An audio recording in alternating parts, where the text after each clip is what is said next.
Bueno, a nombre de la Facultad de Administración y Economía quiero darle la más cordial bienvenida a un nuevo ciclo de charlas de Ciclo Empresa, Gobierno y Sociedad, que en esta ocasión será el seminario Transformaciones Económicas de los últimos 50 años y desafíos pendientes para el desarrollo.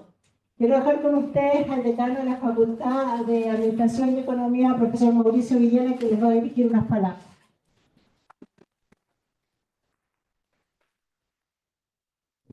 Muchas gracias, Macarena. Buenas tardes a todos y todas. Parto primero con una muy buena noticia. La Universidad Diego Portales, su alma mater, acaba de ser acreditada por 6 años en todas las áreas: investigación, docencia, gestión universitaria. Y un gran logro, estamos muy contentos, así que próximamente vamos a estar difundiéndolo, pero es un proceso, ustedes fueron parte, y obviamente agradezco ahí a académicos, a la facultad, funcionarios, fue un proceso muy largo. Así que, bueno, un aplauso ahí a la Universidad de Portales.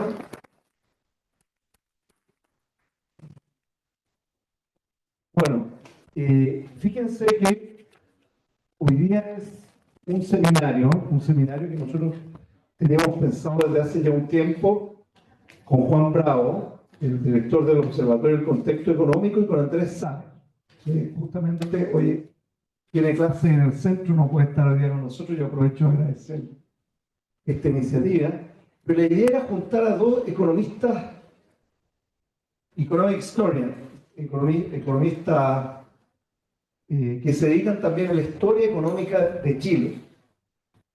Y pensamos en dos destacados profesores que pudieran debatir algo que es muy importante para el país, para ustedes, que obviamente ustedes no han vivido los últimos 50 años, como dice. Yo estoy muy cerca, sí, casi. Era muy chiquitito, pero ¿cómo ver en perspectiva temas que a veces como país nos dividen, como economistas también a veces nos dividen, y ver un ambiente protegido de ideas, de discusión sana? Y ahí es donde quisimos invitar al profesor Patricio Meller y al profesor Rolf Lüders. Yo quería mencionar algunas cosas del profesor Patricio Meller. Patricio Meller es ingeniero civil de la Universidad de Chile, tiene un máster en ingeniería en la Universidad de Chile y es magíster en economía y doctor en economía en la Universidad de California, Berkeley. Y ha tenido durante toda su vida un rol, obviamente, en la universidad, pero también en lo que son las políticas públicas. Muchas gracias. Son las políticas públicas, su contribución también a la sociedad, desde CIEPLAN, que es un think tank. CIEPLAN es un think tank que cuando, yo diría que desde incluso de antes del retorno a la democracia, ya contribuía con análisis independientes, serios al desarrollo del país, y también desde el Departamento de Ingeniería Industrial de la Universidad de Chile. Ha sido consultor del Banco Interamericano de Desarrollo, Banco Mundial, entre otros, y algo importante también fue presidente del Consejo Asesor para la Equidad Social, designado por la presidenta Bachelet. Yo quería destacar un par de publicaciones, una que yo la uso y la he usado en muchos cursos, que es, yo creo, la producción académica más citada del profesor Meller, que es Un siglo de economía política chilena, 1890-1990, editorial Andrés Bello. Y ese libro me ha servido mucho para dar una introducción, sobre todo cuando uno ve macroeconomía, un libro extraordinario. Un libro que tiene más de 600 citas, un libro, un más para los que quieren estudiar economía. Y también otro paper en Cuadernos de Economía que hizo con Felipe Larraín en 1990, que se llama La experiencia socialista populista chilena, la Unidad Popular 1970-1973. Y también es interesante para lo que se discute. Voy a presentar también a Rolf Lüders, que Rolf Lüders es ingeniero comercial de la Universidad Católica, doctor en economía de la Universidad de Chicago, y es profesor titular actualmente del Instituto de Economía de la Católica, fue ministro de Hacienda y ministro de Economía, y tiene un marcado interés por la macroeconomía, pero la historia económica. Y también tiene un artículo en la misma línea, se llama, lo tiene con Wagner y con Joffre, se llama Economía Chilena 1810-1995, Cuentas Fiscales, Documento de Trabajo. Y también tiene un artículo en Cuadernos de Economía, Una historia monetaria de Chile 1925-1958. Yo sé que la historia económica no es muy conocida como disciplina en Chile, pero es muy importante afuera, sobre todo en escuelas de recursos, etc. Estoy muy contento de tener a ambos invitados el día de hoy.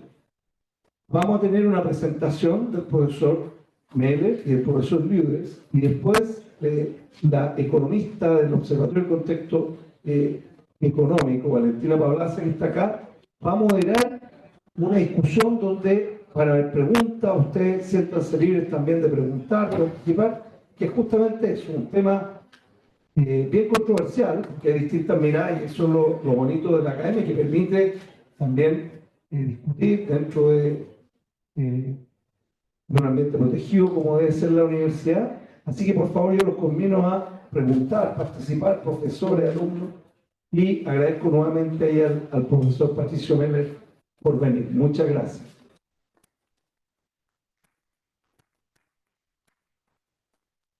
Muchas gracias por las palabras de nuestro decano. Quiero dejar con usted a Patricio Meller, quien hará su exposición. El profesor Lewis viene en un taco, lamentablemente, llegará en unos minutos, por eso vamos a dar comienzo en virtud del tiempo.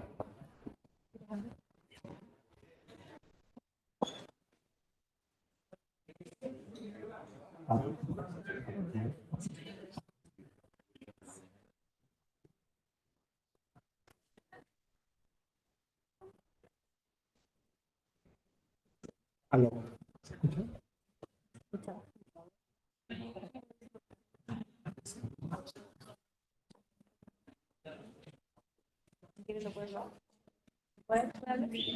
¿Aló?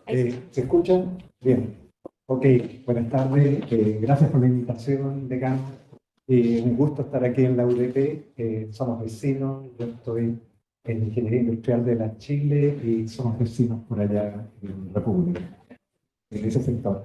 Ok, la presentación que yo voy a hacer es una visión y mitos. Voy a enfatizar, voy a hablar de un par de mitos de estos últimos 50 años y quiero empezar con la visión. O sea, la visión tiene que ver con qué sucedía en el siglo XX. Siglo XX es un siglo de Guerra Fría. Guerra Fría, conflicto entre Estados Unidos y la Unión Soviética, entre dos sistemas económicos, capitalismo versus socialismo. Y en Chile tuvimos visiones extremas de estas posturas, lo que yo estoy llamando aquí el fundamentalismo de Estado y el fundamentalismo de mercado.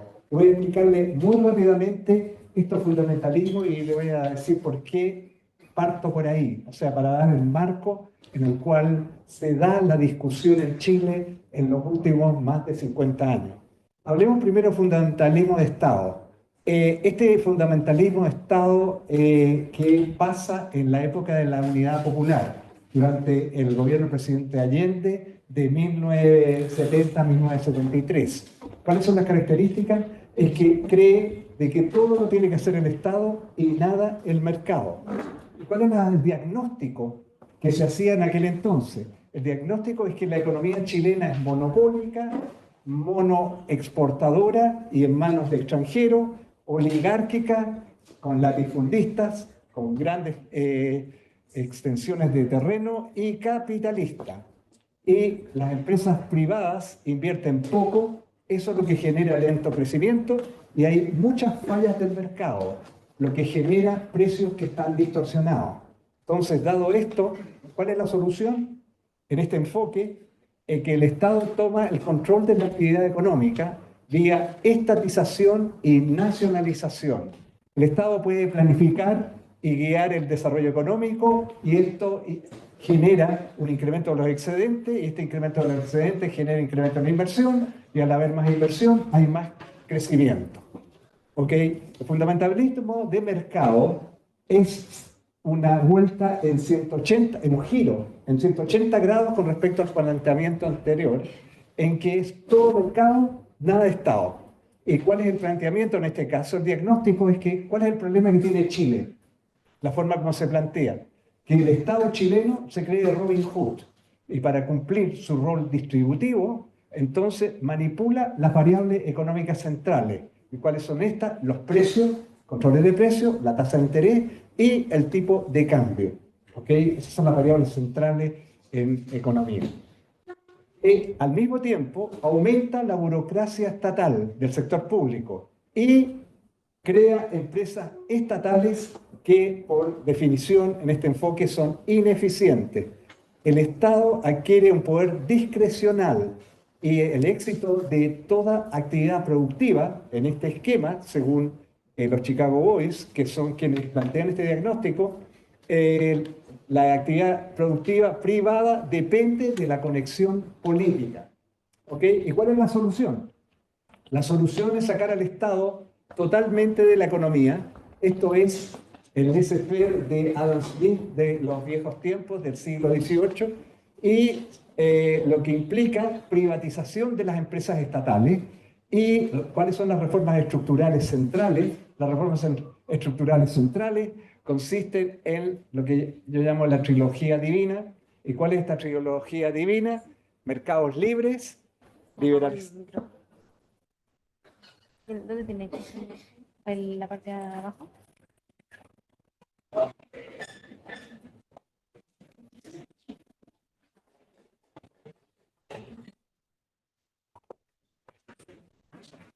Ok. Si quiere puedo. Claro.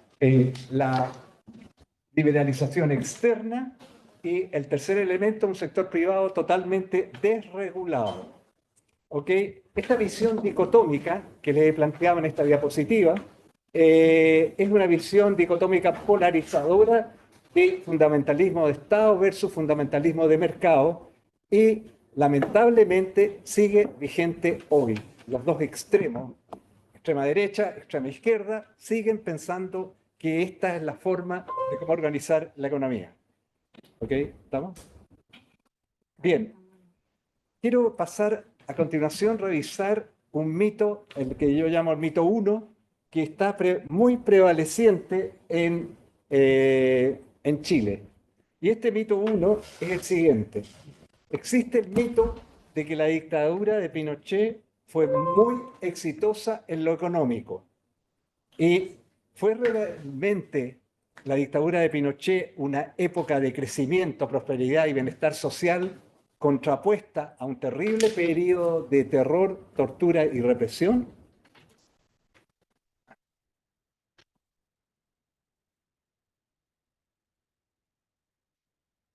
Ok, a continuación veremos que la evidencia empírica revela que la dictadura de Pinochet fue un gran fracaso económico.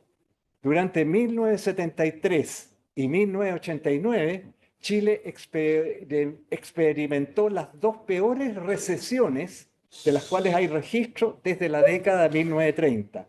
Las dos recesiones son la de 1975 y la del 82-83, que fueron generadas por políticas de ajuste implementadas, ajuste interno, implementadas por los Chicago Boys. Ok, y aquí ustedes tienen en un gráfico puestas las dos recesiones. Una de ellas es del 74 al 81, está mostrado en el gráfico. Esta es la del 74.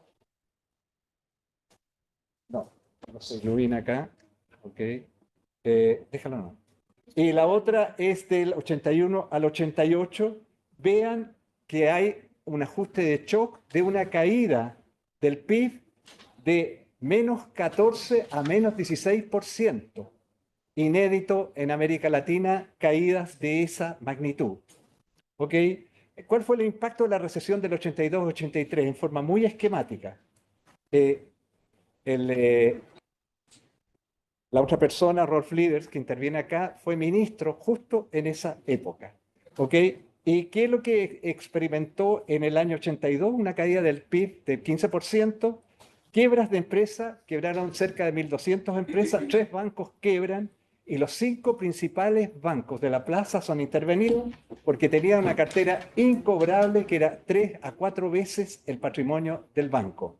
¿Ok?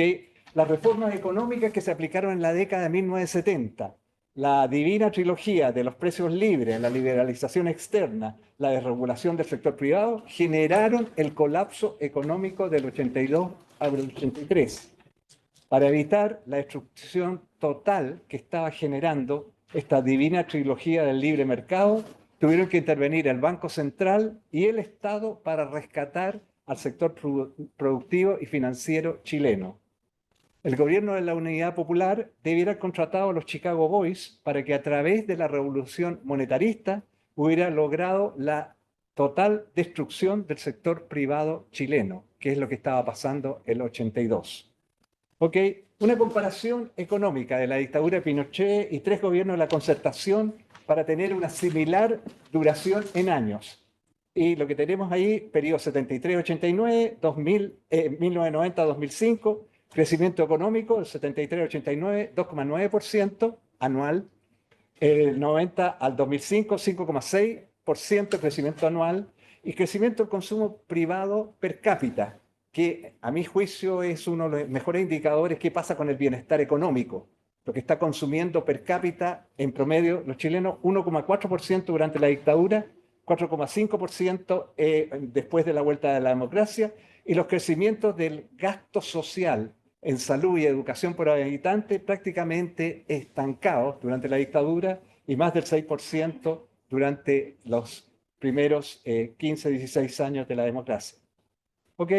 Aquí ustedes tienen una evolución desde el 70 hasta ahora. Noten, voy a explicar lo que hace este gráfico. Este gráfico lo que tiene es comparar el PIB per cápita de Chile respecto al PIB per cápita de Estados Unidos en cada año. Vale decir, por ejemplo, en el año 1970, que ustedes están viendo ahí, el nivel que alcanzaba el PIB per cápita de Chile era menos del 35% del PIB per cápita de Estados Unidos. ¿Ok?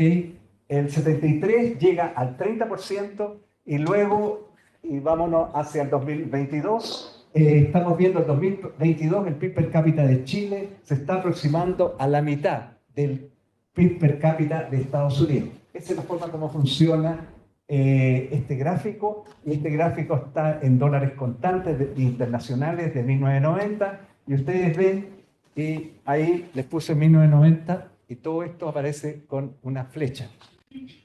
¿Por qué la flecha? Creo que estoy tratando de mostrar en este gráfico con la flecha. Dale. Fuerte. El PIB per cápita más bajo que hay después de la... Exactamente. La dictadura de Pinochet terminó peor que el gobierno del presidente Salvador Allende. ¿Ok? Eso es lo que querías decir, creo, ¿no? Sí. Bien, muy bien. Pero veamos una mirada distinta. Esta mirada distinta compara el PIB per cápita de Chile con respecto a su historia. ¿Ok? En un periodo de más de los 50 años, de 1950 hasta el 2022. ¿Okay? Son 2 miradas distintas. Yo creo que esto, lo que les está mostrando aquí, y muchos de ustedes han oído hablar que no son 30 pesos, son 30 años. Estos últimos 30 años son los mejores 30 años de la historia económica chilena. ¿Okay? Y ahí está, lo muestro gráficamente, la evidencia. ¿Okay? El PIB per cápita ha crecido y ha alcanzado un nivel con respecto al pasado muy superior. Chile cambió. El Chile de hoy que están viviendo ustedes es muy distinto al Chile que había en 1990. ¿Ok? Bien, vamos ahora al mito 2. El mito 2 lo que plantea que el éxito económico post-1990 está basado en las reformas económicas implementadas durante la dictadura. ¿Ok? Veremos a continuación que esto no es efectivo. Si post-1990 hubieran continuado los Chicago Boys en el manejo de la economía, no se habría generado la exitosa expansión económica que ha ocurrido. Los economistas de la concertación de la década del 90 aplicaron políticas económicas que no están en el libreto de fundamentalismo del mercado de los Chicago Boys. Y voy a tratar de ejemplificar esto. Pero antes quiero que vean lo siguiente. Muchos países latinoamericanos aplicaron en democracia, no en dictadura, reformas económicas similares a Chicago. ¿Okay? Esto era parte del consenso de Washington, que viene del Fondo Monetario Internacional y del Banco Mundial, y esto era necesario para enfrentar los desequilibrios externos vinculados a la crisis de la deuda externa latinoamericana en la década de 1980. En 1990, entonces, Chile tenía una estructura de reforma similar a la de otros países latinoamericanos, pero Chile tuvo una expansión económica muy superior al resto de los países latinoamericanos. ¿Y qué hizo la diferencia? La diferencia tiene que ver con lo siguiente. El modelo económico de la dictadura de Pinochet tenía como objetivo central la maximización del crecimiento, algo que ustedes oyen repetir reiteradamente hoy en día. ¿Ok? El modelo de la concertación tenía los siguientes componentes. La primera, la importancia de la gobernabilidad. Estábamos en democracia, no en dictadura. Entonces había que generar consenso con respecto a las políticas que iban a ser aplicadas. Segundo, una preocupación permanente por el efecto distributivo que tienen las políticas. Y tercero, ante un shock externo que suelen producirse, y lo estamos viendo hoy día, la concertación aplica vía la implementación de políticas contracíclicas. ¿Y qué es lo que hace estas políticas contracíclicas? Son políticas que permiten tener un crecimiento económico con poca variabilidad del PIB. En cambio, los Chicago Boys, como vimos con las dos grandes depresiones, aplican políticas de shock, ajuste instantáneo, y esto genera recesiones y gran desempleo. ¿Ok? Este es un hecho empírico. Durante 17 años, los Chicago Boys aplicaron todo tipo de políticas para reducir la tasa de inflación a un dígito. La dictadura finaliza con una inflación cercana al 30%, 1990. ¿Ok? Post 1990, en solo 5 años, la inflación cae a un dígito. ¿Ok? Y a esto importa algo que empieza a utilizarse en los gobiernos de la concertación desde el punto de vista macro, el presupuesto fiscal con balance estructural, mirando corto plazo, largo plazo, y una política fiscal activa anticíclica. El otro elemento es la inserción en la economía mundial. Hay una gran diferencia en los mecanismos utilizados durante la dictadura de Pinochet y aquellos implementados por los gobiernos de la concertación. Los Chicago Boys eliminaron las barreras a las importaciones, ¿ok? Y bajaron las tarifas hasta un nivel de... Hola. Vamos. Bienvenido aquí a la UDP. Ok, llegaste justo. Tú no lo aplicaste, pero esto es lo que hicieron los Chicago. Inserción en la economía mundial. La gran diferencia, estaba diciendo, de que los Chicago Boys lo que hicieron, eliminaron las barreras a las importaciones. Todo tipo de barreras, liberalizaron las importaciones, llevaron las tarifas a un nivel de hasta 10% parejo. ¿Ok? No fue fácil. No era fácil hacer esto y lo hicieron. ¿Ok? Ahora, ¿por qué lo hicieron? ¿Cuál era el objetivo de fondo de esto? Era reducir el rol del sector público en fijar precios. Antes, el sector público había incluso una oficina de fijación de precios dentro del Ministerio de Economía.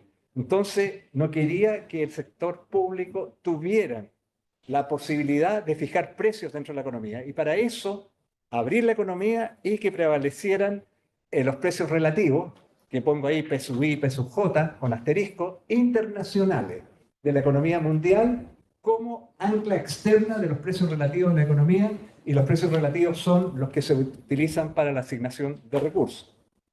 ¿Ok? Ahora, las exportaciones se han constituido en el motor de crecimiento de la economía. ¿Ok? Para que este motor funcione bien, se requiere una permanente expansión de la canasta exportadora. Esto exige que no haya trabas a las exportaciones chilenas en los mercados de destino. No basta con ser competitivo, hay que lograr acceso a los mercados externos. Y los gobiernos de concertación lo que hicieron, implementaron numerosos TLC, tratados de libre comercio, para lograr y asegurar un mejor acceso a las exportaciones. Y estos TLC han sido componente central de la política comercial chilena para insertarse en la economía global. Los Chicago Boys cuestionaron conceptualmente la estrategia desde los TLC que están implementando los gobiernos de la concertación desde el comienzo. ¿Y por qué? Porque esta estrategia de negociación de los TLC implica un rol activo del Estado. Si ustedes vieron el debate en Argentina del domingo pasado, Milei justamente planteaba que esto de que estuviera el Estado negociando los TLC era anatema, que había que dejar que las empresas privadas negociaran y expandieran sus exportaciones y no se necesitaba el Estado para nada. O sea, Milei no tiene idea de cómo funciona el sistema internacional. ¿Ok? Ahora, presumiblemente, con esta misma óptica, los Chicago Boys no habrían suscrito ningún TLC. Esto es, la economía chilena se habría quedado sin motor de crecimiento. ¿Ok? Y quiero terminar con crítica a la religión del mercado, que es lo que se enseña en la mayoría de las escuelas de economía en este país todavía. ¿Ok? ¿Y cuál es la primera crítica? Es que el fundamentalismo del mercado eleva al mercado al pedestal supremo. El mercado pasa a ser la variable independiente, el factor determinante. ¿Determinante de qué? De lo que le pasa a la sociedad, a los valores, a la cultura, que empiezan a ser variables dependientes o resultantes de la acción del mercado. El mercado, en esta visión, y la economía están por sobre la sociedad. Eso es realmente la anti-utopía. ¿Ok? Cuando se dice que dejemos que funcione el mercado, implícitamente se está suponiendo que las reglas de funcionamiento del mercado son como las leyes de la naturaleza. ¿Ok? Pero el mercado no existe en los glaciares de la cordillera de los Andes o en el interior de los volcanes o en la profundidad del océano. Esto es, el mercado no existe fuera de la civilización. A diferencia de la naturaleza, las reglas de funcionamiento del mercado son definidas y establecidas por los seres humanos y operan en un entorno institucional. La sociedad es la que define las reglas o instituciones. El Estado es quien implementa estas reglas y crea el mercado. La sociedad no tiene por qué someterse a las fuerzas impersonales del mercado. ¿Ok? ¿Y cuáles son las consecuencias del fundamentalismo del mercado? Que esto transforma la sociedad en una sociedad de mercado. Somos consumidores y no ciudadanos. En la sociedad de consumidores se genera fragmentación y se pierde el sentido de pertenencia a una comunidad. Caso límite, las personas van a pertenecer a distintos grupos de consumidores, a distintos malls, consumidores del Parque Arauco o del mall Plaza Vespucio. ¿Es esa realmente una identificación pertinente y suficiente? Obviamente no. La Margaret Thatcher fue más lejos, planteando que la sociedad no existe, solo existen las personas. Vivimos en un mundo de Robinson Crusoe, cada uno en su isla. ¿Ok? Y en economía usamos el Homo economicus. ¿Y qué es lo que es el Homo economicus? Un ser individuo egoísta, racional, optimizador, que presiona para que el mercado se lleve al equilibrio y lo que demostramos en los cursos de microeconomía es que este equilibrio es Pareto óptimo o, vale decir, el nirvana, o sea, paraíso en la tierra. ¿Ok? Algunas críticas a este enfoque de fundamentalismo del mercado. Cada persona vive realmente aislada y no necesita del resto. Empíricamente cada uno interactúa, hasta para las cosas más triviales, con otros. En el comportamiento individual influyen valores y cuestiones éticas. Y hay un test hoy día empírico que se ha utilizado en economía, el juego del ultimátum. ¿ok? Pregúntenle a sus profes sobre el juego del ultimátum y ahí van a ver cómo influyen las cuestiones éticas. No somos robots egoístas, racionales, optimizadores. Los humanos somos personas sociales. Nos preocupa cómo les va a los otros. Existe solidaridad, existe la sociedad. Sentimos la necesidad de ser parte de un colectivo social. Somos miembros de un clan, de una tribu, de un club o grupo. Siempre seremos ciudadanos. No es efectivo que el interés privado y el interés social coinciden siempre. Cuando las personas actúan coordinadamente, cooperativamente, generan un mayor nivel de bienestar social que cuando cada uno maximiza separadamente, y esto hoy día, y hace rato lo hemos probado con el dilema del prisionero y la teoría de juegos repetidos. ¿Ok? Termino con, ya es hora de que se empiece a enseñar análisis económico y no religión del mercado. No sé lo que les enseñan en esta universidad, pero creo que la crítica dirigida a todas las escuelas de economía de este país, que los cursos sobre desarrollo económico, instituciones, economía política del capitalismo, que es el sistema en el cual vive casi todo el mundo, historia económica, historia del pensamiento económico, vuelvan a ser parte central de la enseñanza de economía, como en toda buena universidad de los países desarrollados. Sorry que me alargué un poco, pero aquí veo.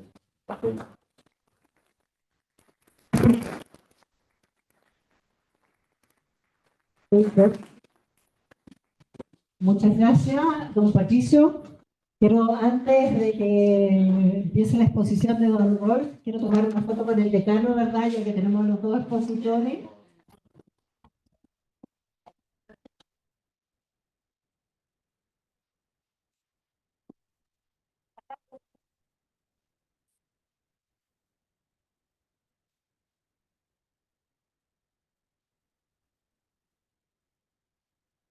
Acá, un segundo. Ahí está, gracias. Muchas gracias. Y ahora quiero, bueno, nuevamente un aplauso para don Patricio, ¿verdad? Por su exposición.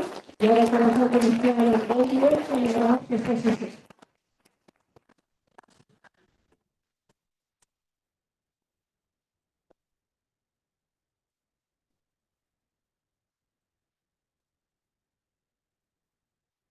Ya. Eh, Buenas tardes y perdón por el atraso. La UDP es mi segunda casa, ¿no verdad? Como saben ustedes, yo hice clase aquí durante 3 años, me parece, en los años 1990. ¿No? Y obviamente los edificios no eran tan buenos como estos. ¿No? Y entiendo que la calidad de la educación acompaña la calidad de los edificios. Y que se felicita por la labor realizada. Bueno, yo voy a decir hacer una cosa totalmente distinta de la de Pato. Como Pato al final te decía que, por ejemplo, una de las cosas que había que hacer era historia económica, y eso es lo que voy a hacer, ¿verdad? Y pensé que a eso nos invitaban, y no a filosofía. Así que, bueno. La idea mía es mostrarles la evolución de la economía chilena a través de los últimos 200 años, para sacar entonces algunas lecciones sobre lo que está pasando actualmente y poder hacer alguna conjetura de cuál es el problema económico, digamos, en que nos encontramos. Ahora, debo reconocer que se basa el análisis que voy a hacer en economía de mercado. Yo estoy suponiendo que estamos en un mundo de una economía de mercado, y la charla la voy a hacer en ese contexto. Cuando me invitaron, me preguntaron, ¿verdad?, por el crecimiento, el desarrollo económico en los últimos 50 años, y la verdad es que no voy a poder hablar de eso. Voy a referirme nada más que al crecimiento económico, siendo el crecimiento económico uno de los elementos del desarrollo. En mi opinión, una sociedad se desarrolla, ¿verdad?, si cada uno y todos los ciudadanos pueden realizarse plenamente. Entonces, eso requiere mucho más que crecimiento económico. pero el crecimiento económico es condición necesaria. Sin crecimiento no nos vamos a desarrollar. Dada la situación que estamos actualmente, ¿verdad? En que ya somos un país de PIB per cápita bastante elevado, digamos, nos falta sí algo para el desarrollo, ¿verdad? Y nos falta crecimiento para el desarrollo. Yo pienso que nosotros debiéramos en los próximos 10 o 15 años tratar de crecer al 4% por lo menos, que hoy día es algo que se ve muy lejano. Entonces voy a hablar de crecimiento. Hay dos formas básicamente de ver el asunto del desarrollo del PIB per cápita en Chile. Por lo demás, crecimiento, ¿verdad? Es un aumento persistente del PIB per cápita. Cuando el PIB aumenta persistentemente, hablamos de crecimiento. Bien, hay dos formas de verlo. Uno es la que tengo ahí en ese gráfico, en que el PIB per cápita de Chile, ¿verdad? Lo vemos aislado. Y si ustedes se fijan, bueno, eso no sale ahí, ¿no? Si ustedes se fijan, ¿verdad? Crece en forma bastante... Esa es la que se ve en la pantalla. Esta es la próxima. Pero no. Ahí. La que se ve en la pantalla.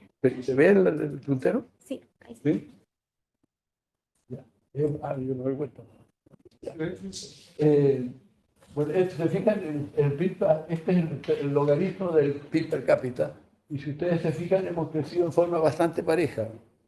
Entonces, mirando eso, y me recuerdo de una charla que una vez le escuché al PAC, de que él estaba conforme con el crecimiento de Chile, que Chile era un país que había crecido de forma razonablemente buena. Entonces, esa es una manera de mirarlo. La otra manera de mirarlo es comparando el crecimiento de Chile con algún otro país o región o lo que sea. Y en ese caso la figura cambia totalmente, ¿verdad? Y nos permite sacar ciertas lecciones de esta evolución. Este es el PIB per cápita de Chile en relación a Estados Unidos. Y lo mismo lo van a ver ustedes si fuera Chile con América Latina, o Chile con Asia, o Chile con Europa, o Chile, qué sé yo, con China, ¿verdad? Entonces, en cualquier conjunto de países más o menos grandes vamos a encontrar la misma relación, que nos fue muy bien en el siglo XIX, nos fue muy mal en el siglo XX y nos volvió a ir muy bien en el siglo XXI, digamos, o sea, los últimos, excepto los últimos 10 años, ¿verdad? En que estamos relativamente estancados. Ahora, lo que hice en el trabajo del año... Ahora, ¿me cambié el lado de allá, no? Ahí se ve lo... Yeah. No podemos dejar esa ahí y la otra allá, ¿no? Ya. Esta no se ve. Bueno, lo que hice en un trabajo publicado en la Universidad de Chile en el año 80, me parece, en 1980, ¿verdad? Es analizar el conjunto de variables, ¿verdad?, que podrían explicar estas tendencias que tenemos acá. Y al final, lo que valió en el análisis, ¿verdad?, es de que en el siglo XIX tuvimos apertura comercial. Apertura comercial. Y en eso coincido con parte de la apertura comercial, o sea, la expansión del comercio es clave para el crecimiento. Entonces tuvimos apertura comercial. Ahora en el siglo, digamos, a fines del siglo XX y comienzo del XXI, también tuvimos una apertura comercial. De hecho, no sé si lo dijo Pato, pero la apertura comercial chilena actual es la mayor que yo creo de cualquier país del mundo, salvo una pequeña Liechtenstein o cosas así. El arancel, la tarifa de importación promedio es 0.6%. 0.6%. La máxima es 6%. Prácticamente no hay otro país que sea tan abierto como Chile. Entonces, apertura es un factor muy importante. Aquí se cierra la economía. En el siglo XX se cierra la economía. Por muchos motivos que no voy a relatarles ahora, pero que Después ustedes me pueden preguntar.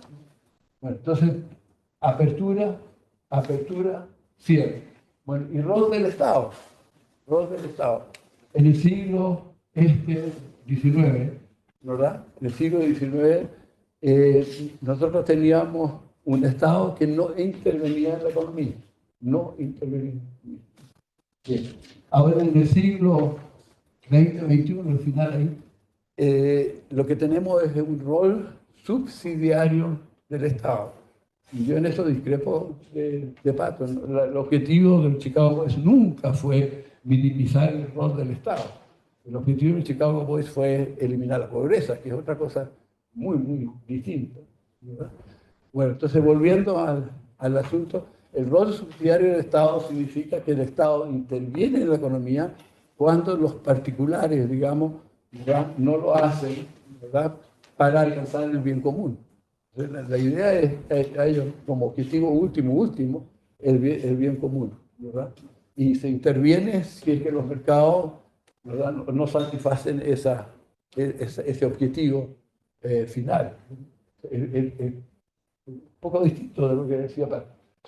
Bueno, ahora en cuanto al rol del Estado acá, en esta época, fue básicamente imponer, digamos, un sistema proteccionista para industrializar el país, ¿no? Básicamente.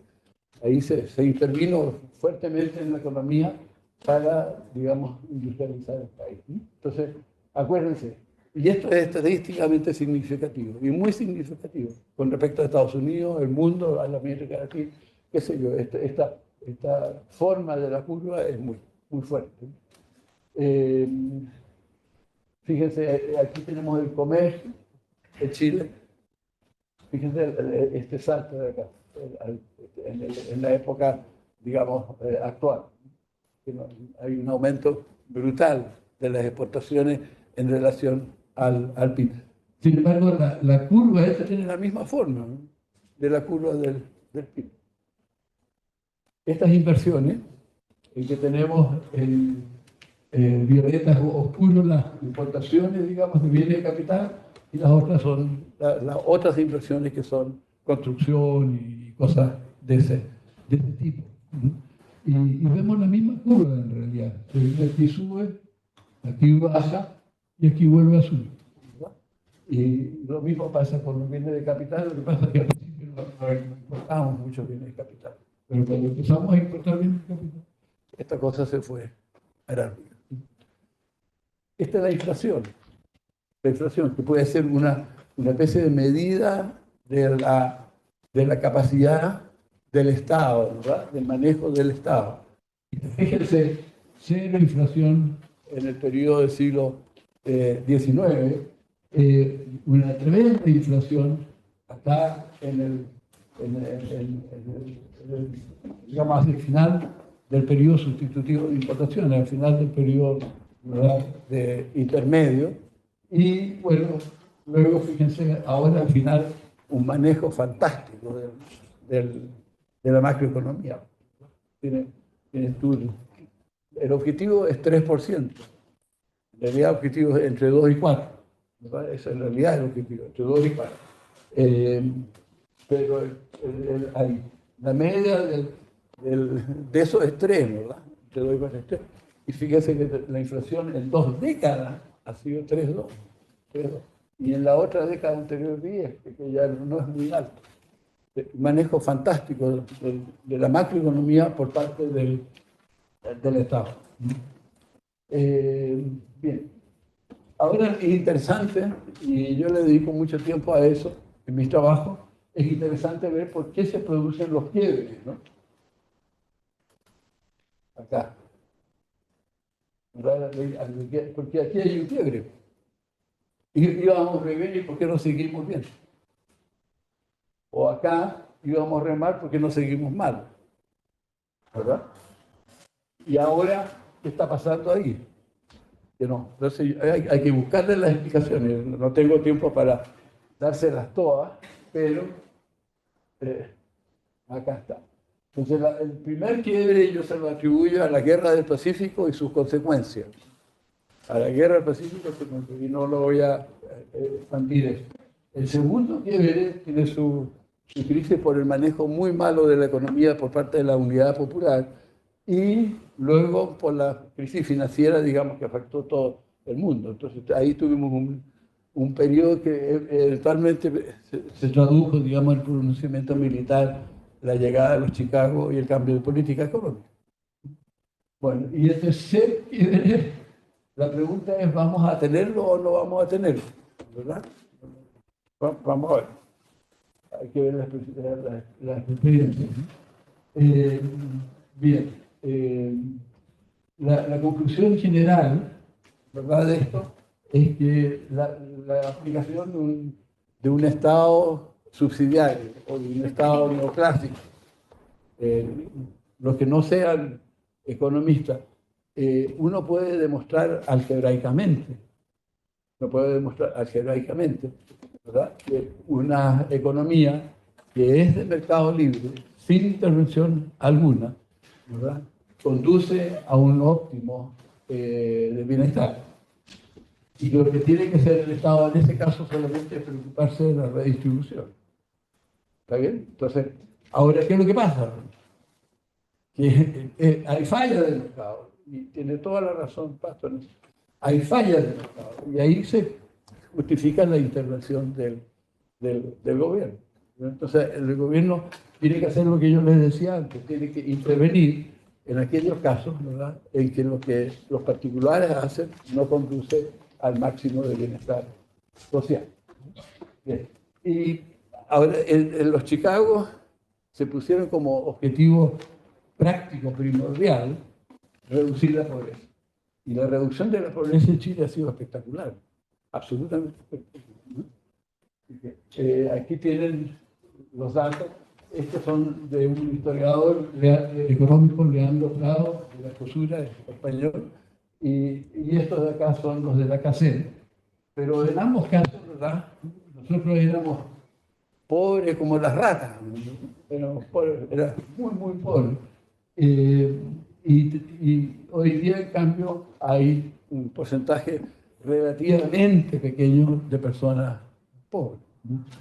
Entonces, el esquema, digamos, implementado en los últimos 50 años, sí ha tenido éxito en lo que se propuso, que era disminuir la pobreza, ojalá eliminarla. Ojalá eliminarla. Bien. Ahora, ¿cuáles son las bases del modelo? ¿Cuáles son las bases del modelo?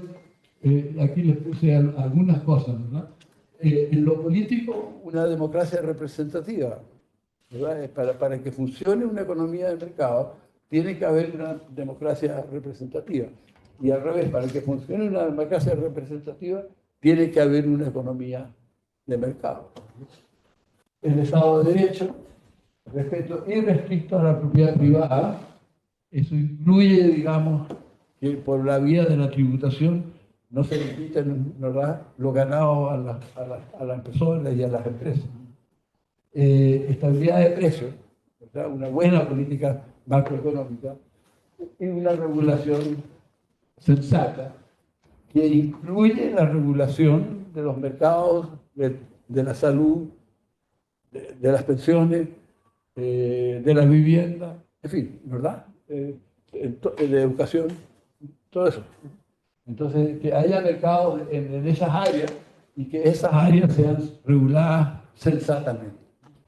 Ahora, yo creo que en general hemos hecho bastante bien en todas esas cosas y los resultados lo muestran. Bien. En cuanto a algo que a lo mejor Pato hizo, yo pensé que lo iba a hacer, entonces puse esta lámina acá.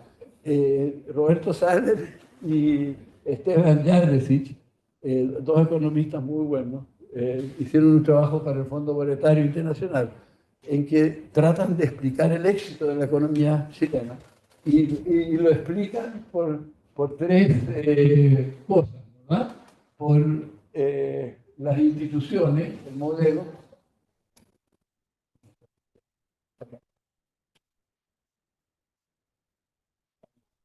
Se ve poco. Bueno, pero el modelo es una. La segunda es el gobierno democrático. el crecimiento grande de Chile no se produce durante el régimen militar, se produce después del régimen militar, se produce base la concertación. ¿Por qué? Porque los regímenes democráticos dan una enorme garantía de estabilidad. Los dictadores son impredecibles. Entonces, ¿verdad? Las empresas grandes no se atrevieron a hacer grandes inversiones en Chile hasta después del término del régimen militar, ¿verdad? Y ahí, en mi opinión, la gente de usted, digamos, y en particular Alejandro Foxley, digamos, tomó una decisión muy importante, seguir con el modelo, ¿verdad? Tomó esa decisión en el año 90, seguir con el modelo. Lo apoyó el presidente Erwin, a pesar de que a Erwin no le gustaba el modelo, encontraba que era cruel, ¿verdad?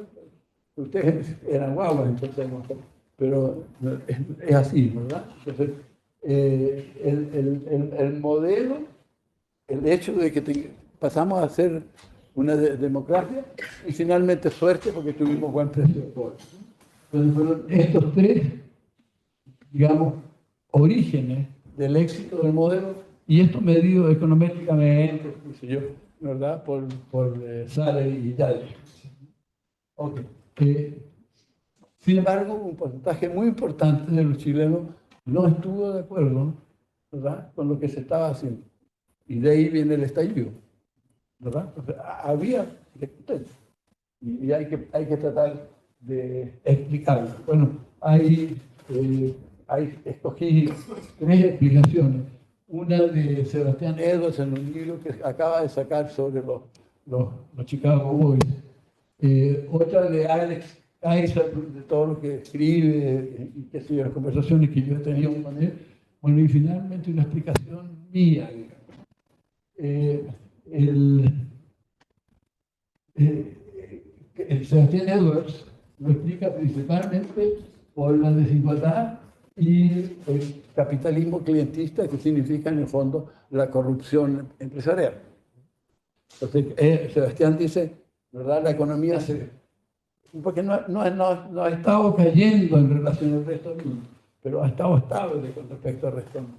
Entonces, él se lo explica y dice, esto tiene que ver con el descontento y, por lo tanto, la incertidumbre que hay, y como hay mucha incertidumbre, hay poca inversión y la economía no crece. Entonces, él se lo atribuye a esto, ¿verdad? A la desigualdad y a la corrupción. Ahora, si ustedes ven los datos, la desigualdad en Chile, ¿verdad?, es muy alta, sigue siendo alta, pero ha estado disminuyendo fuertemente. Entonces es como difícil usar eso como un argumento. ¿Por qué no se produjo antes el estallido? Si es que antes, porque antes había más desigualdad que ahora. Este gráfico lo que dice es que el 10% más rico ganó en los últimos estos 25 años, ¿verdad? Se duplicó su ingreso. Y lo mismo pasa con el 20%. Y en cambio los más pobres acá lo cuadruplicaron. ¿Saben? Entonces es difícil explicar el problema de la desigualdad que podría haber estallado antes, cuando era más grande la desigualdad.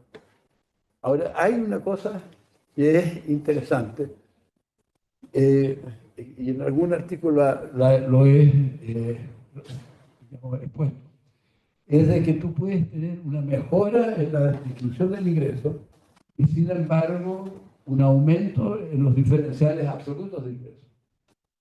Me explico. Si partimos con 10 ingresos, 8 los ricos, 2 los pobres, y después pasamos a 100 de ingresos, ¿verdad? Bajamos a 70 la parte de los ricos y subimos a, si ustedes quieren, a 40 la parte a 40 la parte de los pobres, se van a encontrar que la diferencia absoluta de ingresos, ¿verdad?, entre la primera situación y la segunda es más grande.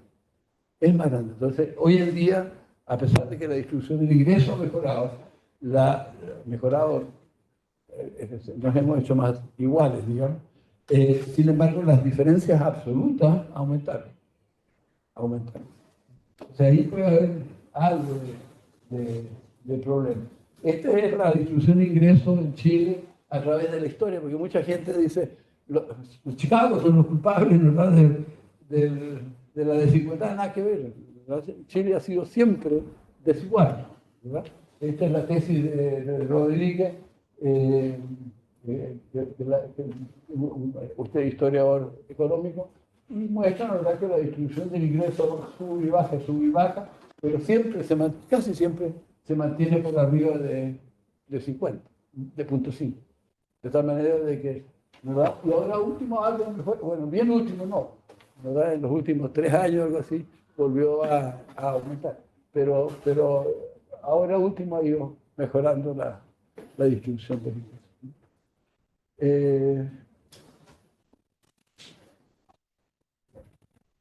¿Cuál es la tesis mía? Es súper sencilla.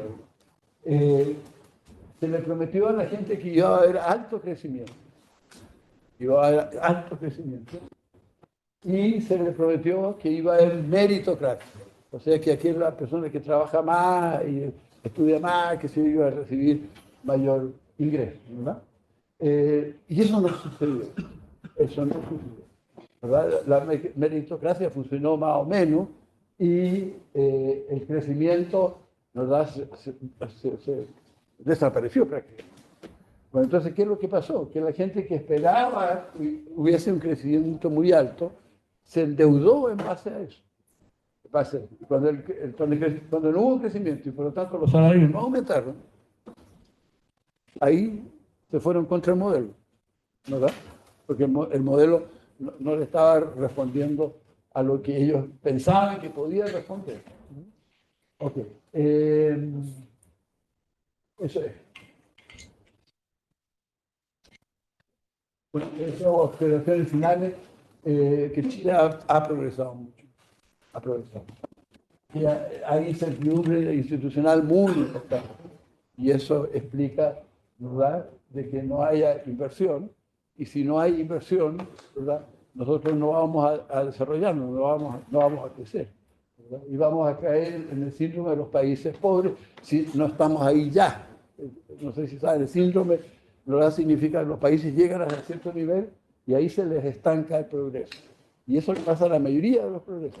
Hay muy pocos países que, ¿verdad?, habiendo llegado a ingresos medios, son capaces de llegar a tener ingresos altos y desarrollo completo.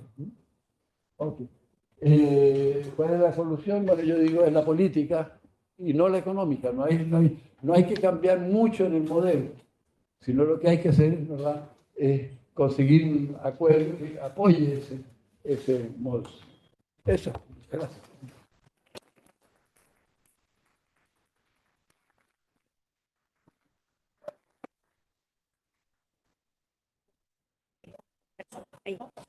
Bueno, agradecemos la exposición, don Robert Müller, y ahora los quiero invitar a pasar porque va a haber, ¿verdad?, un conversatorio sobre que lo va a moderar Valentina Pagaza, que ella es economista de OCE.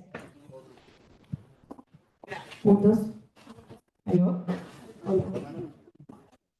Y esto yo no voy pasando. ¿Se escucha con este? Ya. Bueno, en primer lugar, darle muchas gracias a los expositores y también a los presentes. Voy a desconectar. Ahora sí, bueno, muchas gracias a todos los presentes, a los expositores también. La verdad es que para nosotros es bastante importante poder acercar a nuestros estudiantes a distintas ramas de la economía, y esta experiencia específicamente de historia económica, la verdad es que nos ayuda bastante a que los estudiantes puedan ver una perspectiva distinta de lo que vemos en la sala de clases. Por lo tanto, les doy muchas gracias a ambos por su experiencia. ¿Ya? Y a continuación vamos a seguir. En primer lugar, les voy a hacer 2 preguntas dirigidas para que podamos discutir entre ustedes dos, pueden discutir brevemente, no llevará el tiempo. Y ojalá en base a su experiencia para nuevamente seguir compartiendo esta historia económica, pero a partir de lo que ustedes mismos han vivido, pensando que ustedes han experimentado en primera persona parte de estos últimos 40, 50 años, ¿ya? Entonces, bueno, en las presentaciones mencionamos ya que hace no menos de 30 años teníamos problemas, quiebras de bancos, altos niveles de inflación, etcétera, etcétera. Sin embargo, actualmente estamos viendo que tenemos un sistema económico mucho más robusto. Tenemos un sistema financiero que es bastante sólido, destaca un sistema económico que ha podido enfrentar distintos desequilibrios macroeconómicos en el último tiempo, derivados, por ejemplo, de la pandemia, el estallido social. Entonces, en base a esto, y ahora tomando una perspectiva de mirada hacia los últimos 50 años, yo les quería preguntar a ustedes, desde su experiencia personal también, ¿cuáles creen ustedes que han sido los errores y los aprendizajes que hemos tenido en la historia económica en los últimos 50 años que han permitido generar esta solidez macroeconómica, esta solidez del sistema financiero y que nos ha permitido establecer el país como estamos hoy? Ya, en honor al tiempo, les pido 5 minutos, por favor. ¿Pueden partir?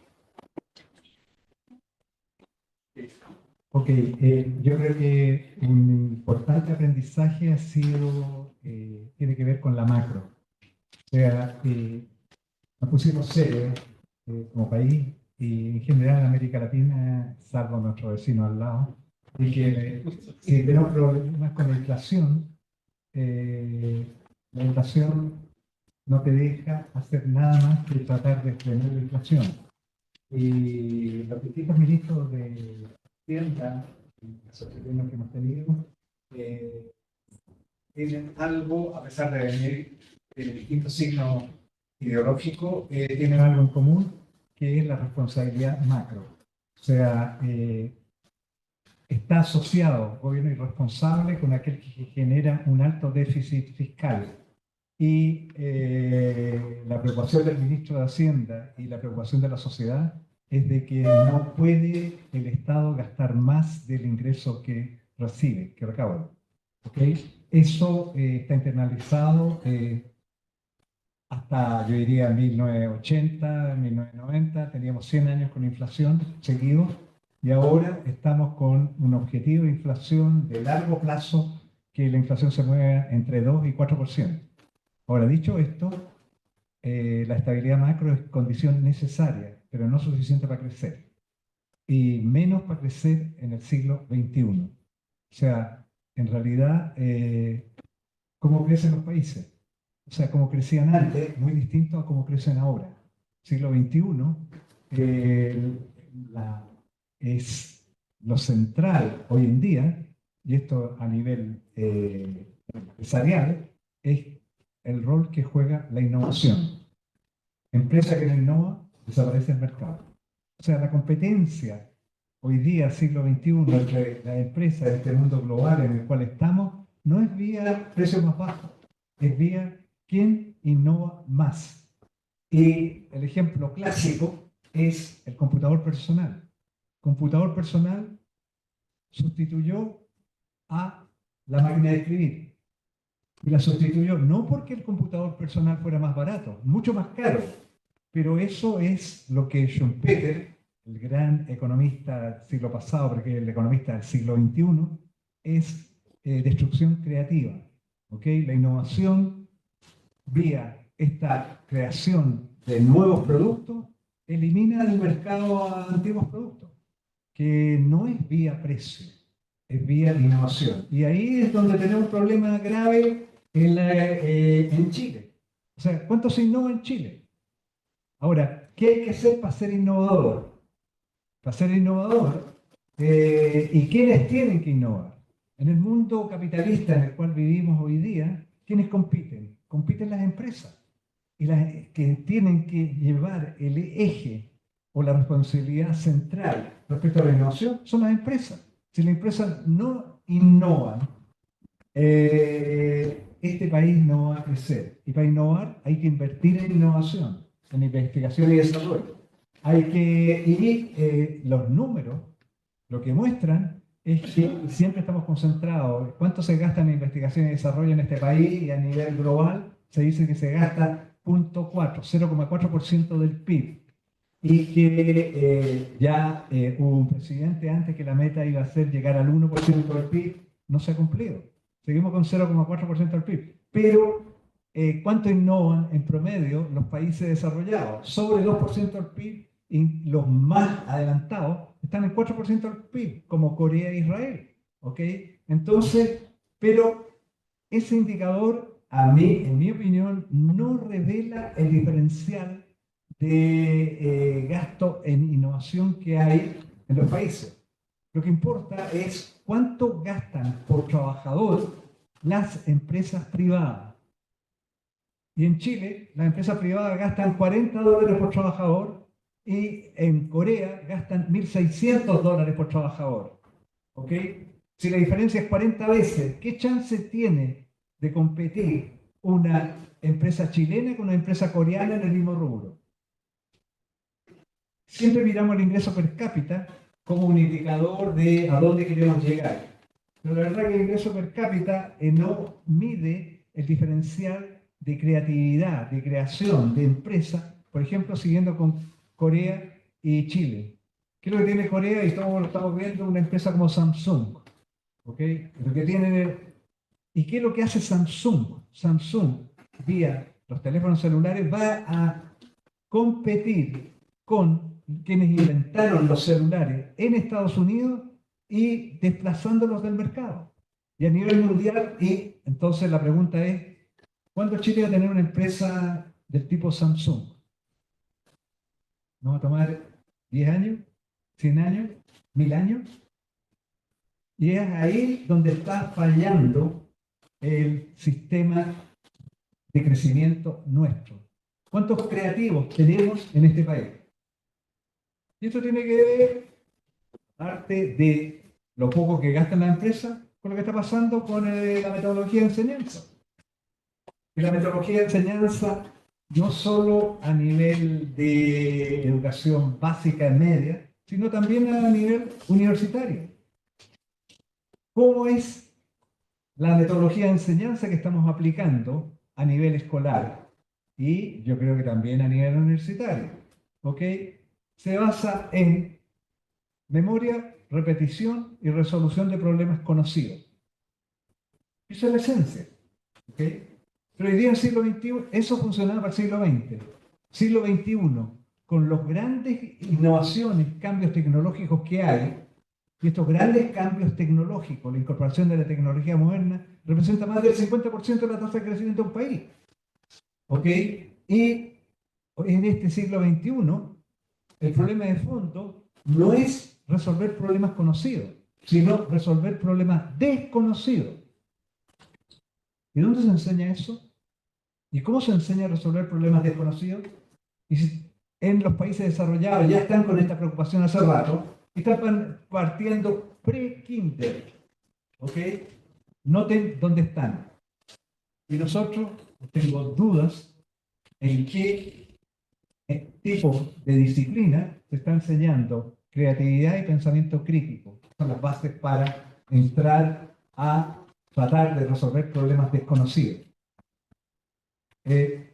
Y mientras no, la responsabilidad nuestra de las universidades es meter eso en la cabeza de ustedes, de los estudiantes, a tener pensamiento crítico, a no creer todo lo que se le dice, a validar, sobre todo en este mundo de posverdad que dicen, o de puras mentiras que se dicen, discriminar entre las verdades y las mentiras. ¿Y cómo se discrimina? Y ese es el mundo que les ha tocado vivir. Fue mucho más fácil, yo viviría el mundo que vivimos nosotros, siglo XX, a usted le ha tocado un mundo en el cual es re complicado surgir, porque todos están tratando de hacer lo mismo. Y eso es lo que ha hecho la globalización. ¿Ok? Una empresa no tiene idea con quién está compitiendo contra el mundo. ¿Ok? Y una empresa de un país que no tiene idea dónde queda en el mapa, la puede sacar del mercado. Es el mundo globalizado en el cual estamos. Y muy difícil ser competitivo en este mundo globalizado. Y la innovación y el uso de la tecnología moderna está en el centro, en el corazón de poder ser competitivo. Estamos haciendo a ese respecto aquí en Chile poco o nada. Muchas gracias, Patricio. Ahora le doy la palabra a Rolf. Repito la pregunta brevemente. Desde su experiencia personal y con perspectiva de los últimos años, ¿qué creen que son errores o aprendizajes que nos han llevado a la robustez del sistema financiero y macroeconómico actual? Ya, bueno, básicamente estoy de acuerdo con que uno de los grandes aprendizajes ha sido la- darle importancia a la política macroeconómica, sobre todo en términos del objetivo, de estabilidad, ¿no? Y se ha logrado. Entonces, eh, la- digamos que hay que eliminar la inflación en una primera lección, ¿no? Después, la segunda es de que la protección a sectores industriales específicos es indeseable.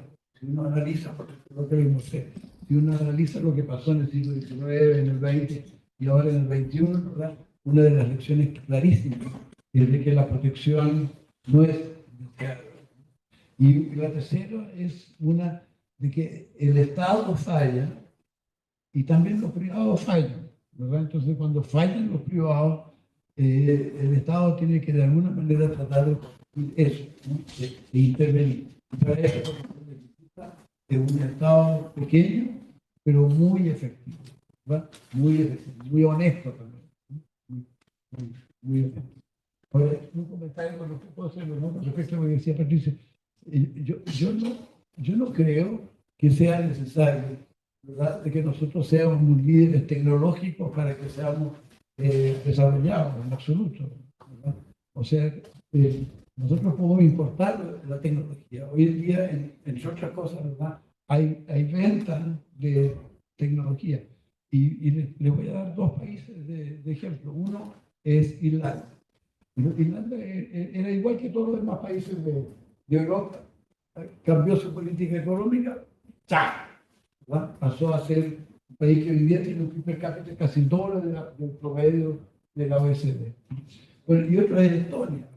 Estonia es un país en muchos sentidos parecido a nosotros, ¿verdad? De ingreso medio, que era un país creciente. Y cambió un poco su política y ¡pam!, saltó para arriba. Bueno, y el otro ejemplo, obviamente, es Chile.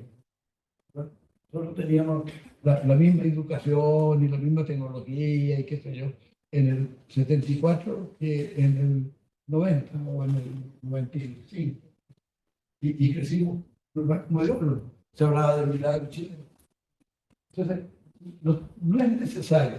Ahora, yo sí estoy de acuerdo que es conveniente y es de buena rentabilidad social, ¿verdad?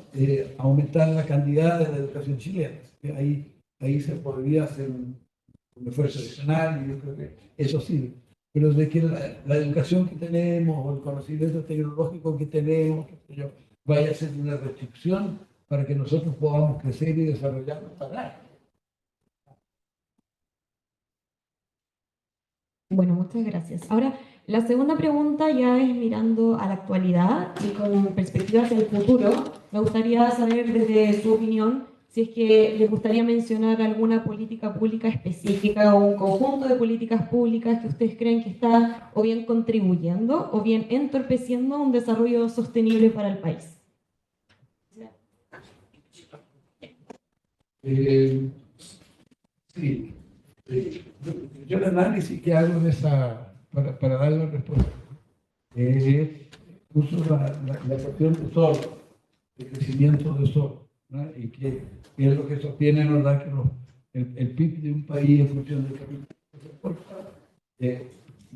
físico y humano, del trabajo, ¿verdad?, que se aporta y de la tecnología. Parto de la base, por lo que dije recién, parto de la base que como tenemos comercio totalmente abierto, ¿verdad?, absolutamente abierto, el país, vuelvo a decir, el país más abierto en términos de comercio internacional del mundo probablemente, ¿verdad? Bueno, y como tenemos eso, las tecnologías que nosotros estamos utilizando son las más aptas para este país, son las más aptas para este país, por definición, porque, ¿verdad?, si la competencia internacional hace que todas nuestras empresas, o casi todas nuestras empresas que producen bienes industriales, qué sé yo, que se llama, la verdad, que producen bienes transables internacionalmente, todas están enfrentando la competencia del mundo, están usando la tecnología más apta para el país. Nosotros no tenemos ninguna ventaja en desarrollar nuevas tecnologías. El desarrollo de las nuevas tecnologías involucra muchas disciplinas. Y nosotros no podemos ser como país bueno en todas las disciplinas, somos demasiado chicos. Podemos destacarnos, por ejemplo, en biología, a lo mejor en astronomía, yo no sé, en algunas cosas. Pero en general, no. En general, lo que deberíamos hacer nosotros en este estado en que estamos, ¿verdad? En que todavía falta mucho para que lleguemos a ser realmente desarrollados. Deberíamos importar la tecnología. Eso en cuanto a tecnología. En cuanto al trabajo, bueno, ahí está, es lo que hay, ¿no? Entonces, ¿dónde está el problema? No tenemos suficiente inversión. El país no está creciendo porque se paró la inversión. Ahora, ¿por qué se paró la inversión? Es una cosa compleja, pero hay dos motivos obvios. Uno, tributario.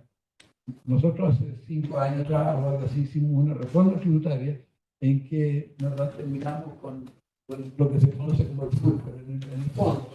Lo que teníamos nosotros era un impuesto progresivo al consumo. De tal manera que si el empresario retiraba plata para consumir, pagaba tributo. Pero si el empresario reinvertía, pagaba un tributo muy bajo, ¿verdad? Bueno, eso lo cambiamos. Y ese cambio es absolutamente fundamental. Bueno, y el segundo, que se atacaron a las... ¿cómo se llama? A los fondos de pensión, ¿verdad? Al sistema de pensión. Y el ataque al sistema de pensiones se tradujo en varias cosas. Uno, bueno, en todos los retiros. Entonces, ahí nos quedamos con menos fondos para invertir. Pero también en el caso de las pensiones, no sabemos lo que quería decir. Pero por lo menos son los fondos de pensión y la tributación, ¿no? Y la incertidumbre institucional. Y la incertidumbre institucional. El hecho de que tengamos no se sabe cuál va a ser la constitución y si quien gane o pierde vaya después a insistir en cambiarla de nuevo, qué sé yo. Todo eso ha generado mucha incertidumbre. De tal manera que en vez de tener entrada de capital, tenemos salida de capital. Bueno, finalmente un punto que vincula dos cosas. La inversión viene atada normalmente a nuevas tecnologías. Cuando tú compras una máquina nueva, ¿verdad? Esa máquina normalmente viene con la nueva tecnología para producir el bien que se quiere producir. Entonces, se fijan, la falta de inversión es muy, muy, muy importante. Porque si hay inversión, también hay cambio tecnológico y también hay algún aumento de la productividad total de factor. Eso.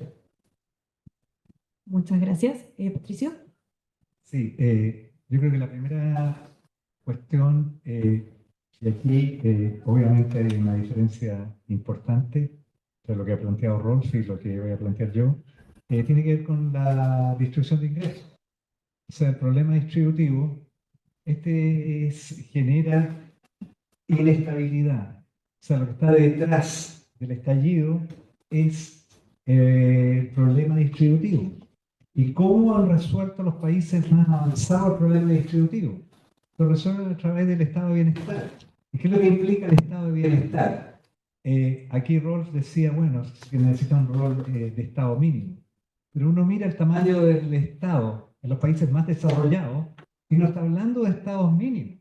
Está hablando y hay 3 tipos de países capitalistas distintos en los cuales tomamos el sistema anglosajón, Estados Unidos e Inglaterra, el tamaño del Estado es del orden del 30%. Pues tomamos los países de Centro Europa, Alemania, Francia, el tamaño del Estado es 40%, tamaño del Estado, 40% del PIB. Y si tomamos los países escandinavos, el tamaño del Estado es 50% del PIB. ¿Por qué tiene un tamaño de un Estado tan grande? Porque el sistema de mercado que utilizan todos los países capitalistas genera inevitablemente, inexorablemente, un incremento de la distribución regresiva del ingreso. Entonces, ¿cómo se neutraliza eso en el sistema capitalista? Con un Estado que proporciona una serie de cosas que hoy día estamos discutiendo y que los países desarrollados se están proporcionando hace 100 años atrás. O sea, toda la parte, hoy día estamos discutiendo y todavía seguimos discutiendo las cuestiones de las pensiones. En Estados Unidos, con Roosevelt, después de la Gran Depresión de los 30, ahí se implementó un sistema de pensión garantizada para todos los que llegaran a determinado tipo de edad, más un seguro de vida. O sea, estamos hablando 1936, y aquí estamos en el 2023, y todavía estamos discutiendo el sistema de pensiones. ¿Qué es lo adicional que se implementó? Seguro de cesantía hace 100, casi 90 años atrás. Y aquí, seguro de cesantía y se implementa con bastante retraso y están los niveles en los cuales se implementa.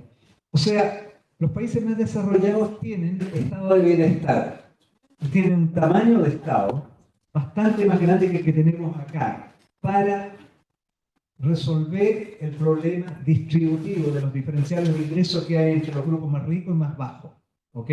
Ahora, y esos países que tienen un estado de bienestar que sobre el 30% con niveles de tributación sobre el 30% a 50%, aquí ni siquiera llegamos al 20% del PIB.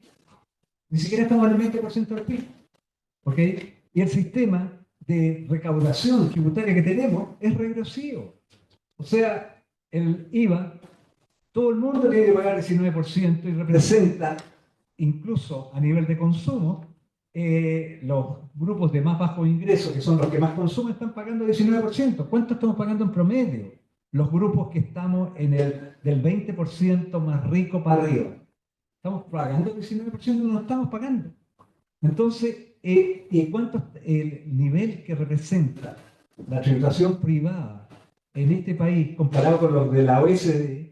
O sea, yo creo que fue una gran cuestión meterse a la OECD, porque nos permite usar un benchmark, un punto de referencia de qué es lo que pasa con los países desarrollados. Y estamos lejos en los indicadores distributivos y los indicadores de estado de bienestar con todos los componentes que tiene, tanto en pensiones como en salud, en educación, vivienda.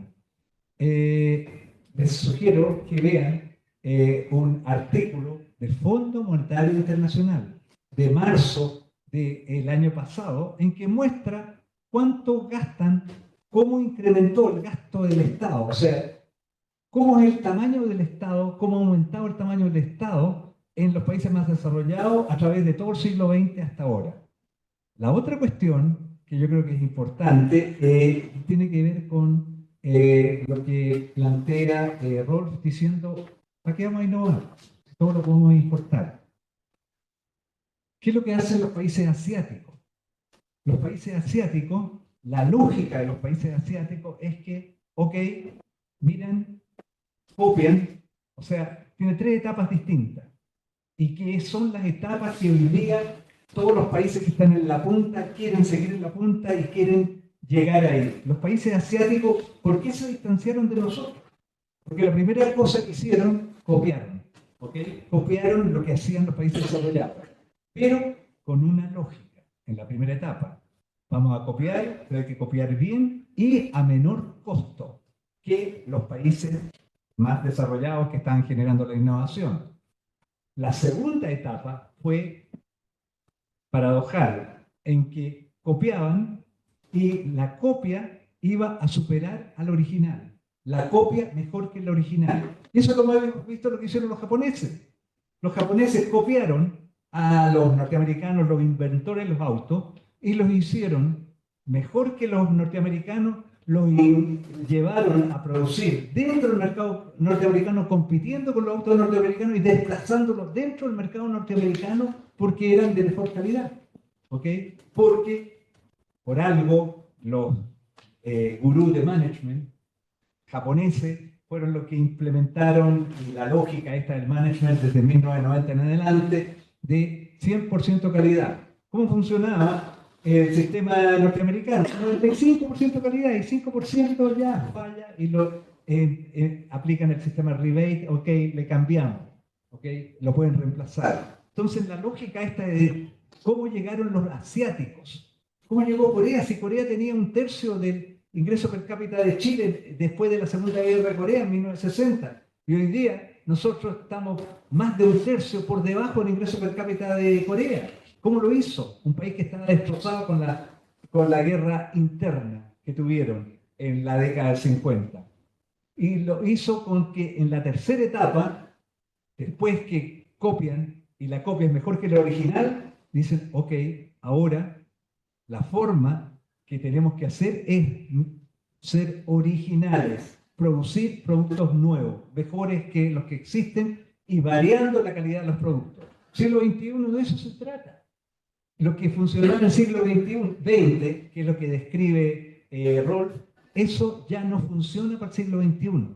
Siglo XXI, el que le introduce innovaciones a la tecnología, ese es el que va a liderar. Y en ese sentido, en este país hemos hecho un par de cuestiones buenas en la dirección de cómo viene el siglo XXI y que tiene que ver con la conversión energética que hemos hecho aquí.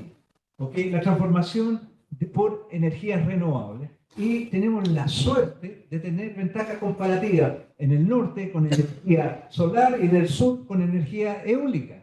Entonces estamos en la transformación energética y estamos anticipando cómo va a ser el siglo XXI, en el cual la fuente energética va a cambiar, ¿ok?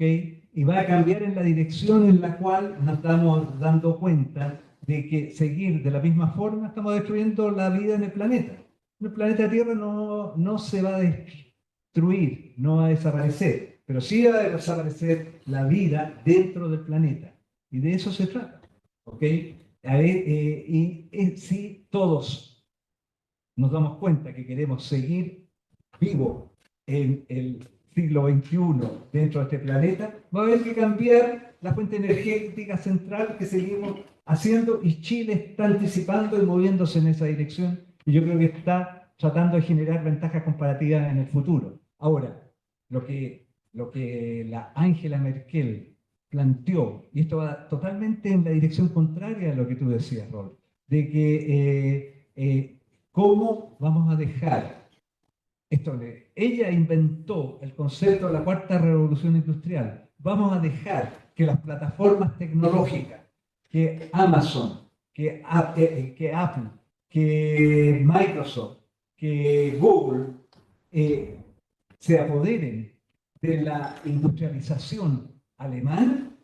No, tenemos que reaccionar contra eso y tenemos que producir nuestra propia industria. Y esto es la revolución 4.0 en que cómo se aprende a desarrollar la tecnología nueva, haciendo las cosas. Y eso es lo que está viendo hoy día Estados Unidos versus China. ¿Quién va a ser la potencia dominante desde el punto de vista hegemónico? El que imponga la tecnología, y para imponer la tecnología tiene que hacer tecnología. ¿Ok? Lo que no hacemos aquí, yo estuve en una escuela de ingeniería, lo que no hacemos en la escuela de ingeniería, que es desarmar los motores. ¿Ok? Ingeniería reversa, para ver cómo funcionan los motores. ¿Cómo es posible que en una escuela de ingeniería uno pase por la carrera y nunca desarma un motor? ¿Cómo lo hicieron todos los países que hacen innovación a la tecnología? Desabren. Nosotros aquí, en el modelo de Rolf, importamos cajas negras. Y lo único que le importa al empresario es ver dónde enchufo la caja negra y dónde está el botón que dice on-off para hacerla andar. ¿Qué es lo que hacen los asiáticos cuando importan la tecnología? Lo primero que hacen, la abren y quieren ver cómo funciona, porque no solo quieren producir bienes, sino que quieren diseñar los nuevos bienes y la nueva tecnología que se va a utilizar en el futuro. La tecnología, en el estudio solo, muestra que el 90% del crecimiento proviene de la tecnología, no del aumento de los factores productivos. Entonces es vital dominar ese factor que es el que nos hace crecer. Bueno, muchas gracias. Creo que alcanzamos un minuto y terminamos. Vamos a tener que saltar las preguntas del público, perdón. No, sí, yo quería una pregunta. Sí. No, no, en relación al gasto, parte como que yo entendí ¿verdad? Que en Chile gastaba un poco en gasto social, en vivienda, educación, salud, pensiones. Entonces, depende de cómo se vea. Si ustedes comparan el gasto fiscal total de Chile, gasto fiscal total de Chile, ¿verdad? En relación al PIB, con los países hoy desarrollados, cuando tenían el ingreso nuestro, nosotros estamos exactamente en el promedio de los países de la OECD. O sea, el gasto social de Chile corresponde exactamente, ¿verdad?, al que debiera ser dado su... Si tú lo miras en términos absolutos, espérate, si tú lo miras en términos absolutos, el 75% del gasto en Chile es social, el gasto fiscal. ¿Verdad? Toma el gasto fiscal, ves cuál es la parte social, el 75%. 75%. Que es elevadísimo. Elevadísimo. Si tú eso, ves los países que hoy día son desarrollados, cuál era el gasto social relativo que tenían cuando tenían el ingreso, nuestro mucho más bajo. Mucho más bajo. ¿Verdad? Entonces, hay que tener cuidado. El gasto social nuestro me parece que corresponde más o menos a lo que debiera ser. Yo hice un ejercicio, pegué el gasto social chileno y se lo atribuí al 20% más pobre de la familia. 3 millones de pesos mensuales de ingresos. 3 millones de pesos mensuales. Ya, muchas gracias. Ahora le voy a dar la palabra al decano y con eso finalizamos el seminario. Muchas gracias, Juan. Súper democrática la facultad, me da la palabra. No, bueno, yo creo que, bueno, un privilegio tenerlos ambos. Tu rol no estabas, pero yo decía que cualquier economista histórico chileno ha leído trabajos de ustedes. Yo me incluyo y veo mucho valor. Y yo veo dos coincidencias que son importantes. Primero, esta coincidencia de ustedes de estudiar la historia de Chile desde el punto de vista económico consistentemente a lo largo de los años. Y estar todavía, yo leo sus columnas de ambos. Siempre sacan columnas, estar preocupados de Chile. Denota primero una coincidencia, un amor a Chile. Y eso yo lo destaco mucho. Hay muchos economistas jóvenes que lo único que quieren es irse para afuera y estar afuera, y ustedes se guiaron en su momento en tiempos difíciles, y eso yo lo valoro. Y pido un aplauso para los profesores. Pero avanzamos muy bien. Otra coincidencia que me preocupa mucho es que yo veo en ustedes es la falta de inversión. Lo mencionaba Patricio, lo mencionaba.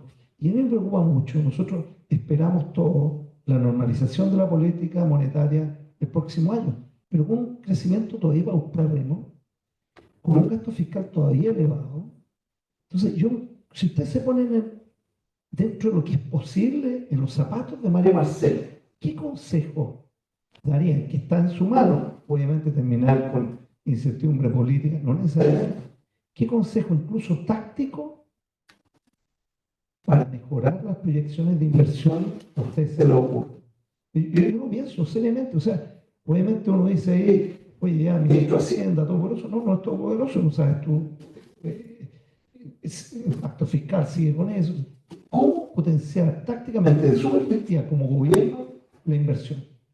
Esa es una pregunta abierta, y también esta es una pregunta que hago desde el amor a Chile. O sea, ¿cómo gatillamos un crecimiento de inversión? Fíjense ustedes que en la programación financiera del fisco chileno aumentó 14.000 millones de dólares para los próximos 4 años el gasto fiscal. Y tú lo que ves ahí es que creció gasto corriente, crece gasto personal, subtítulo 21, y cada inversión ya no estamos ni siquiera invirtiendo lo mínimo para mantener constante la inversión. ¿Qué se le ocurre a ustedes? Esa es una pregunta.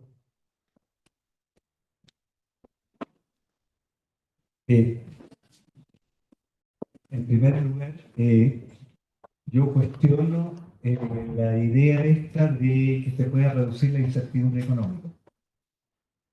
Yo creo de que hay un concepto que ha aparecido hace 5 o 10 años atrás, de PICA. PICA, que los tiempos actuales, siglo XXI, se caracterizan por volatilidad, incertidumbre, complejidad, ambigüedad. ¿Cómo que hay incertidumbre en un mundo así? Y ese es el mundo que estamos viviendo. ¿Ok?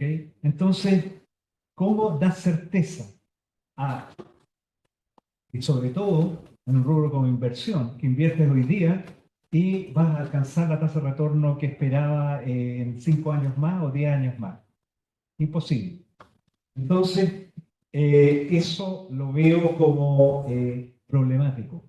O sea, hay que darse cuenta de que no tenemos la bola de cristal.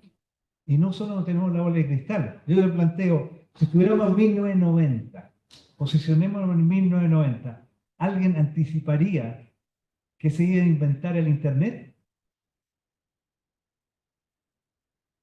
Y hoy día, miren cómo dependemos de Internet. Y miren todos los inventos que han aparecido en el siglo XXI.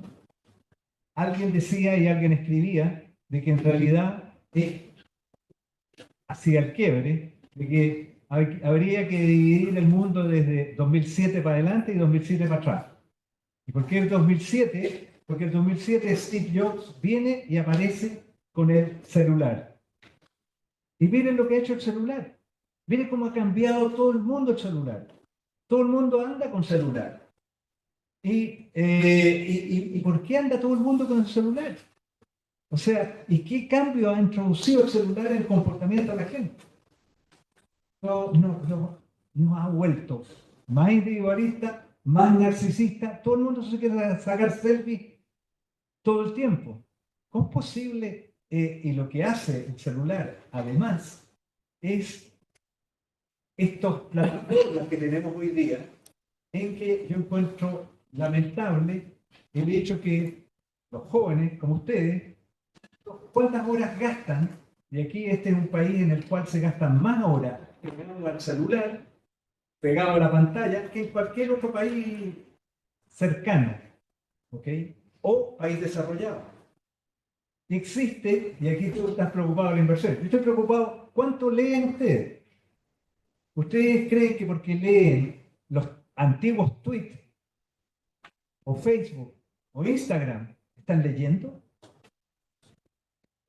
O sea, ahí yo veo que tenemos un problema dramático, en el sentido de que estuve recién y paso al comercial en Puerto Ideas, fin de semana pasado, y habían 3, 4, 5 personas que venían de fuera, y lo que hablaban es algo que no está en la discusión aquí en este país. ¿Ok? Y que escuchándolos a ellos, escritores y cientistas políticos, de lo que hablaban, me da cuenta que el nivel de discusión de este país irrelevante, totalmente irrelevante. Y que si hay algo, y tú lo pusiste, Rolf, ahí uno de los políticos, aquí miren la clase política que tenemos. Lamentable. Ahora, ¿qué clase política se espera para adelante de gente como ustedes que ni siquiera leen un libro? Y no es porque lo haya dicho Borges, pero yo también lo ratifico. El invento más importante que ha hecho el hombre, inclusive después del celular, es el libro. ¿Y por qué? Porque leyendo el libro, no lo que escribe Borges, porque da para múltiples interpretaciones, cualquier libro, cualquiera de ustedes que lo lea, va a sacar algo distinto, una mirada distinta de lo que aparece ahí. Entonces, estamos en la universidad, y yo veo como un papel central que tiene la universidad es de rescatar la calidad de capital humano que se está creando en este país para un mundo totalmente distinto a todo lo que había existido antes. Entonces tú estás preocupado de la inversión. Estoy preocupado de quién entiende de qué se trata el mundo que viene. Y si no nos preocupamos aquí en la universidad, ¿quién se está preocupando en este? ¿Los políticos se están preocupando del futuro? Si lo único que les interesa es ser reelegido y mantener la pega. ¿Okay? Entonces, Sorry. No tengo la respuesta a la pregunta. Yo tampoco tengo, ¿eh? Así que vas a tener que salir de esta sesión sin receta. ¿No? No, yo realmente no sé. O sea, yo creo que el problema de la inversión es principalmente la incertidumbre política. Pato dice, bueno, vivimos en un mundo incierto, qué sé yo. La gracia es vivir en un mundo que es menos incierto que los otros, ¿verdad? Esa es la gracia. Entonces, y yo creo que eso se puede lograr, pero con buenos políticos, y coincido contigo que tenemos un problema con los políticos. Ahora, si uno se mete al problema de los políticos, uno se pregunta por qué en un país en que hay mucha gente inteligente, preparada, qué sé yo, tenemos malos políticos. Por el régimen electoral. Nosotros tenemos un régimen electoral hoy en día no es proporcional que incentiva la inversión. Tenemos 35 partidos políticos, 25 inscritos y 10 más por inscribirse. Están en el proceso de inscribirse. Entonces, con 35 partidos políticos, ¿cómo puedes tú tener, digamos, acuerdos? Es casi imposible. Hay que cambiar el sistema electoral. Yo creo que eso es clave. Y adoptar algún esquema electoral que incentive los acuerdos.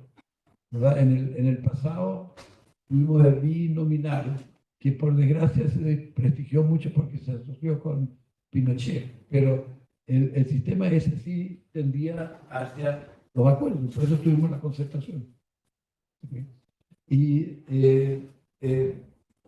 hoy día podríamos adoptar otro. En fin, en la nueva constitución lo que se propone es limitar en la participación parlamentaria a los partidos políticos que tengan menos del 5% de la votación total. De tal manera que vamos a forzar a tener pocos partidos políticos, y yo creo que eso va a ayudar bastante a llegar a un acuerdo. Y lo otro, lo que yo te decía, la tributación es clave. Es clave. Nosotros hemos bajado la tasa de ahorro muy fuerte, y hay que, digamos, reinstalar de alguna manera el sistema este del impuesto progresivo al consumo. Ahora, que Marcel lo puede hacer, ¿cuál es la recomendación a Marcel? Yo creo que no. Yo pienso que para él sería muy difícil apoyar eso. Bueno, y por ahí tenemos un problema político contatudo. Bueno, con esto vamos a dar por finalizado el seminario. Macarena tiene unos regalos. Queremos invitar a la directora Juan Bravo, Sí. y a nuestro decano, además, a hacer la entrega de los reconocimientos. Y muchas gracias a todos por participar.